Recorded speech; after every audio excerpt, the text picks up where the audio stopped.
चुनाव पूरे हो चुके हैं। चौथे चरण के लिए सोमवार को वोटिंग होगी, लेकिन सियासत अब पांचवें, छठे और सातवें चरण के चुनाव की ओर बढ़ गई है। नेताओं की जुबानी तर्कश से तीर वही पुराने निकल रहे हैं, लेकिन अंदाज और तीखा होता जा रहा है, क्योंकि अब चौथे चरण के बाद बाकी 3 चरणों में 163 सीटों पर मतदान होने हैं।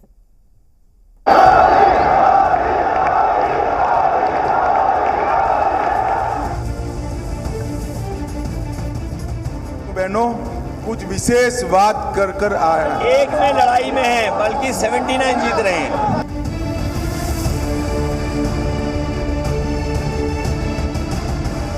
चौथे चरण के चुनाव प्रचार के बाद अभी सभी राजनीतिक दलों की लड़ाई आखिरी 3 चरणों के चुनाव पर शुरू हो गई है। इन तीनों ही चरणों में कुल 163 सीटों पर सियासी संग्राम होना है, लेकिन सियासी घमासान अपनी अपनी गारंटी से लेकर वोट जिहाद तक छिड़ा हुआ है। प्रधानमंत्री नरेंद्र मोदी बंगाल में ममता दीदी पर निशाना साध रहे हैं, तो दिल्ली के मुख्यमंत्री खुलकर गारंटियां गिना रहे हैं, रोड शो कर रहे हैं। टक्कर जोरदार है। कांग्रेस और इंडिया अलायंस के लोग कहते हैं कि मोदी के खिलाफ वोट जिहाद करो। दिल्ली के मुख्यमंत्री बीजेपी पर गरज रहे हैं।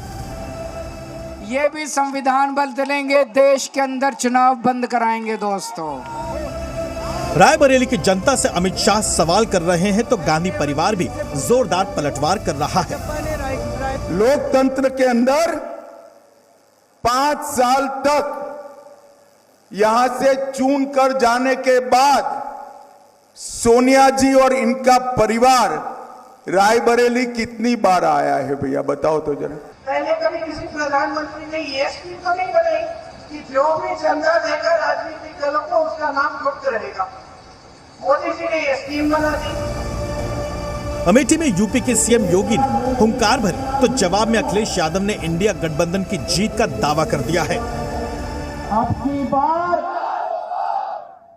400 पार, जब हम 400 पार की बात करते हैं तो कांग्रेस और इंडी गठबंधन को चक्कर आने लगता है। इस बार यूपी इंडिया गठबंधन को सबसे ज्यादा सीटें जिता रहा है।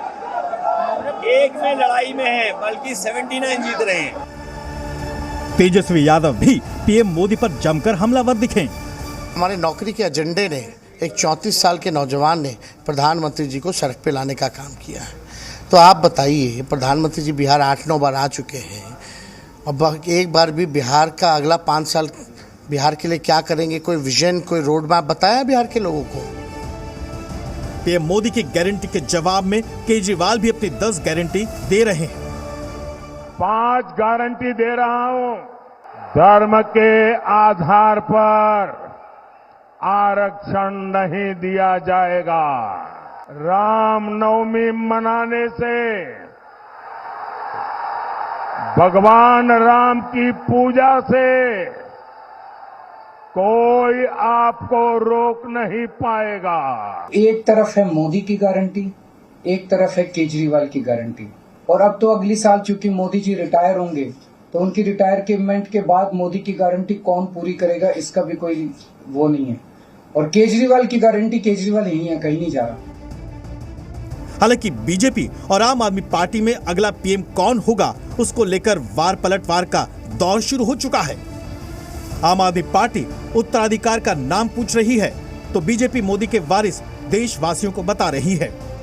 केजरीवाल रिटायरमेंट का नियम मोदी पर लागू नहीं होने का सवाल कर रहे हैं, तो बीजेपी देश को ही मोदी का परिवार बता रही है। आम आदमी पार्टी सवाल कर रही है कि क्या रिटायरमेंट नियम सिर्फ दूसरों पर लागू होता है, तो वहीं बीजेपी विकसित भारत की बात कर रही है। साफ है, 5वें चरण के चुनाव प्रचार में सभी दलों के दिग्गजों ने पूरा दम लगा दिया है। ब्यूरो रिपोर्ट, जी मीडिया।